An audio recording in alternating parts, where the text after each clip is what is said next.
திமுக கூட்டணியில பாமகவை சேர்த்தால் கூட்டணியில இருந்து வெளியேறுவோம் என விசிக தலைவர் திருமாவளவன் மீண்டும் திட்டவட்டமா தெரிவிச்சிருக்காரு.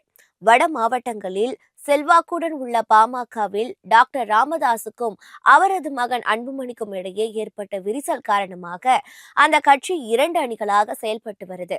அன்புமணி தலைமையிலான பாமக அதிமுக கூட்டணியில் இணைஞ்சிருக்கு. இதன் காரணமாக டாக்டர் ராமதாஸ் தலைமையிலான பாமக எந்த கூட்டணியில் சேரும் என்கிற எதிர்பார்ப்பு ஏற்படுத்தப்பட்டு இருக்கு. அன்புமணி இடம்பெற்றுள்ள அதிமுக கூட்டணியில் நிச்சயம் ராமதாஸ் சேரமாட்டார் என்பதால் திமுக கூட்டணியில் சேர்வதற்கான பேச்சுவார்த்தைகள் திரைமறைவில் நடைபெற்று வருது.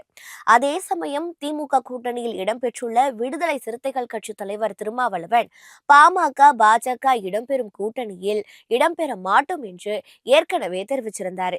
இது போன்ற சூழலில்தான் டாக்டர் ராமதாஸ் தலைமையிலான பாமக திமுக கூட்டணியில் சேர்வதற்கான முயற்சிகள் நடைபெற்று வருது.